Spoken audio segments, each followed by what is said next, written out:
Hello everyone. आज हम संस्कृत व्याकरण में संस्कृत वर्णमाला के बारे में पढ़ेंगे। जैसे बच्चों आप सब जानते हो, जब आपने हिंदी पढ़ना शुरू किया तो आपने सबसे पहले क्या सीखा? स्वर और व्यंजन। आपने जब इंग्लिश पढ़ना शुरू किया तो सबसे पहले आपने अल्फाबेट सीखे। इसी तरीके से आप संस्कृत में सबसे पहले स्वर और व्यंजन सीखेंगे, यानी संस्कृत वर्णमाला सीखेंगे। देखो यहाँ पे मैंने भाषा को थोड़ा सा व्यक्त करने के लिए, व्याकरण को थोड़ा सा बताने के लिए यहाँ पे लिखा भी है। किसी भी भाषा को समझने के लिए तथा शुद्ध लिखने और बोलने के लिए व्याकरण की आवश्यकता होती है। हमें अगर किसी भी भाषा को समझना है, किसी भी भाषा के बारे में जानना है, तो हमें उसके व्याकरण के बारे में पता होना चाहिए, क्योंकि अपनी जो कोई भी भाषा होती है उसकी अपनी एक व्याकरण होती है और वह अपने अपने नियमों से बंधी होती है। यहाँ पे ठीक इसी प्रकार जो वर्ण है, देखो जो हमारा वर्ण है वह क्या है? भाषा की वह छोटी इकाई है जिसका खंडन नहीं हो सकता, उसे हम वर्ण या अक्षर कहते हैं। वर्ण या अक्षर कहते हैं। देखो यहाँ पे लिखा भी है, वर्ण के दो प्रकार होते हैं, स्वर और व्यंजन। इसी प्रकार संस्कृत वर्णमाला में बच्चों आपके 3 पाठ आते हैं, स्वर, व्यंजन और आयोग्यवाह। इसमें सबसे पहले हम लेंगे स्वर। जैसे आपने हिंदी में स्वर सीखे हैं, वैसे ही संस्कृत के स्वर भी हिंदी के समान ही होते हैं। जैसे हिंदी में स्वर होते हैं वैसे संस्कृत में भी होते हैं। देखो जैसे अ, आ, ई, उ,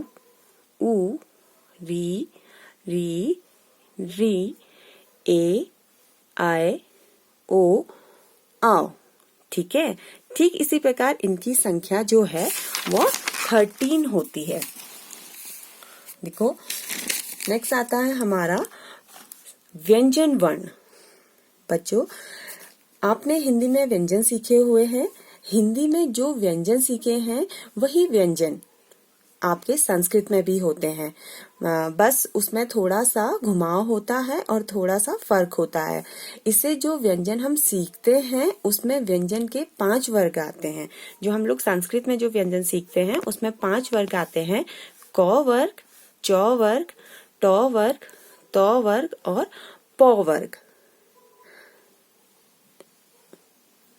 इसी प्रकार देखो क, ख, ग, घ, न, च वर्ग में च, छ, ज, झ, न, ट वर्ग में ट, ठ, ण, ण, न, त वर्ग में त, थ, द, ध, न, प वर्ग में प, फ, ब, भ, म, और यहाँ पे य, र, ल, व, और ऊष्म में हमारा श, श, श और ह आता है।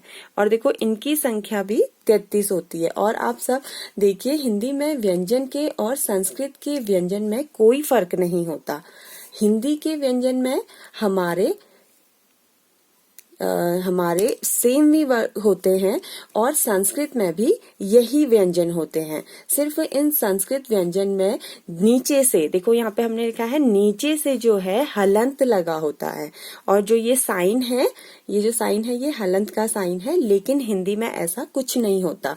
तो ये हमारी व्यंजन वर्णमाला है और इनकी संख्या 33 है। ठीक है, यहाँ पे मैंने लिखा है पूरा सा काउंट करके, यहाँ पर मैंने लिखा है इनकी संख्या 33 है। इसके बाद नेक्स्ट हमारा आता है आयोग्यवाह। आयोग्यवाह में हमारे पास 2 पार्ट होते हैं, अनुस्वार और विसर्ग। ये अनुस्वार का साइन है और ये विसर्ग का साइन है, जो आयोग्यवाह जो संस्कृत में यूज होता है। देखो तो इस तरह से हमारी ये संस्कृत की वर्णमाला बन गई। इसके बाद आपको समझ में आ रहा है हमारी जो ये 2 थी संस्कृत की, देखो स्वर्ण वर्ण, व्यंजन वर्ण और आयोग्यवाह, ये हमारी क्या है? संस्कृत की वर्णमाला है। इसके बाद मैं अब नेक्स्ट क्लास में आपको हलंत और अयोग्य वाह के बारे में समझाऊंगी। ये संस्कृत में किस प्रकार यूज किए जाते हैं और इनका क्या महत्व होता है संस्कृत में, वो मैं आपको बताऊंगी। और अब मैं ये क्लास यहीं पे खत्म करूंगी। Thank you.